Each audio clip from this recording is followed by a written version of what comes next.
All right, good people. As you can see from that intro, we're preparing to do something in the garden, or more specifically, next to the garden.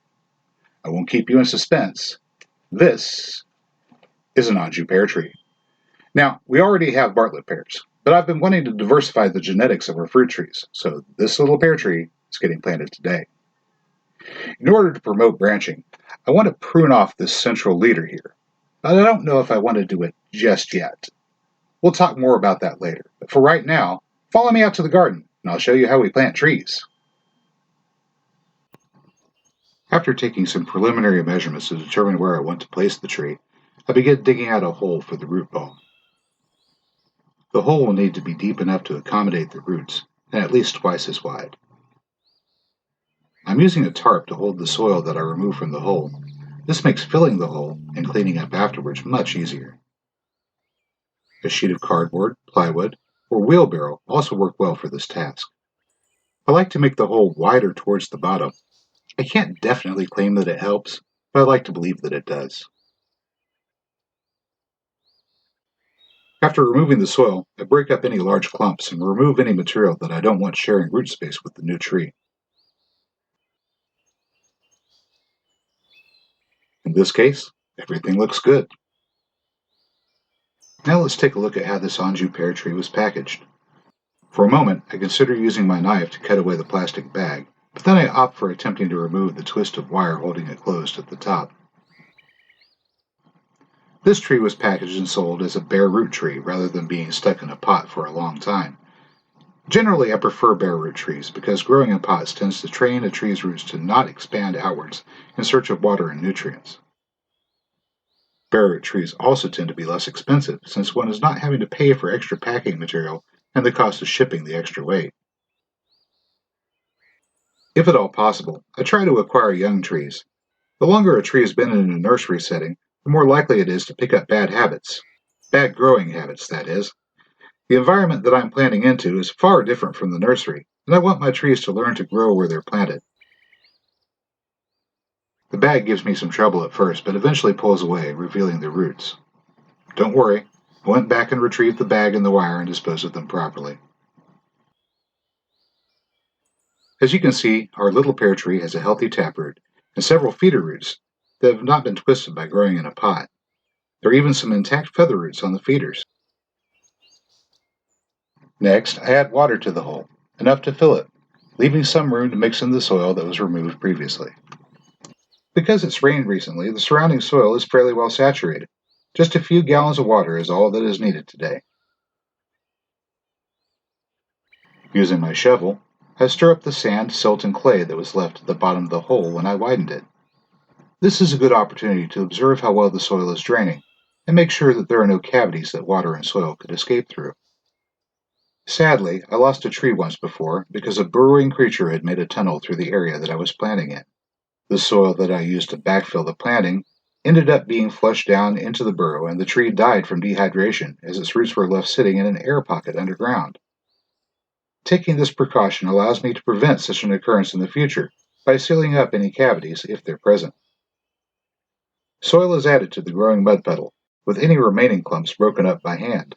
Everything is mixed to an even consistency with the shovel. If the conditions were dry, I might need to add more water to achieve the desired effect. To plant, the root ball is pressed down into the mud, then pulled back up until the base of the tree is just above it.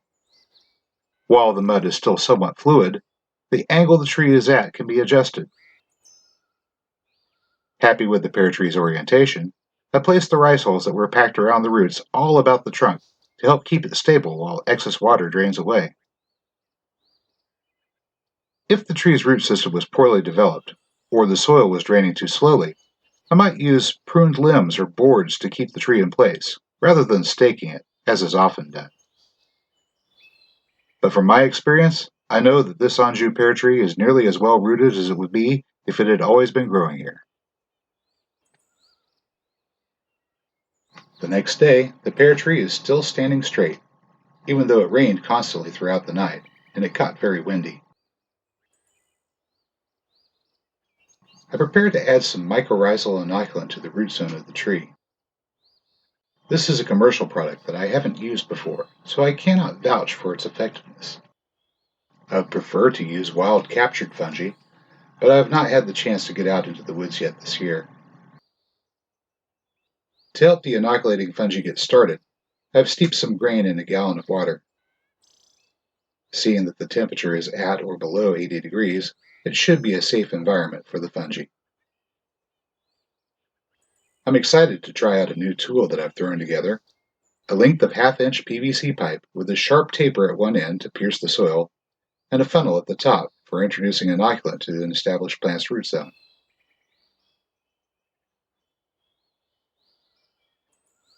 I quickly discovered that, due to the saturation of the soil, my tool gets clogged with mud and can't deliver the inoculating mixture as I had imagined.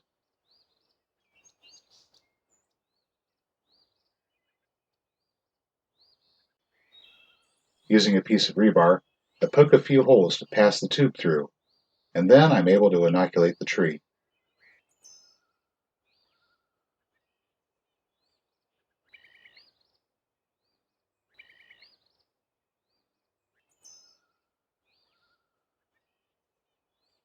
Finally, I put down a sheet of contractor's paper around the base of the tree and cover it with a good thick layer of mulch.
Well, that's the way we do it. Thank you for joining me today.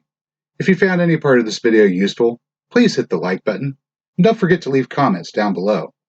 I'd be particularly interested in your thoughts on whether or not I should prune that tree or wait a while and maybe prune it come winter. Stop with all the pruning instead of bonsai tree, and you're not Mr. Miyagi. As always, don't just take the word of some guy on the internet. Do your own research. Until next time.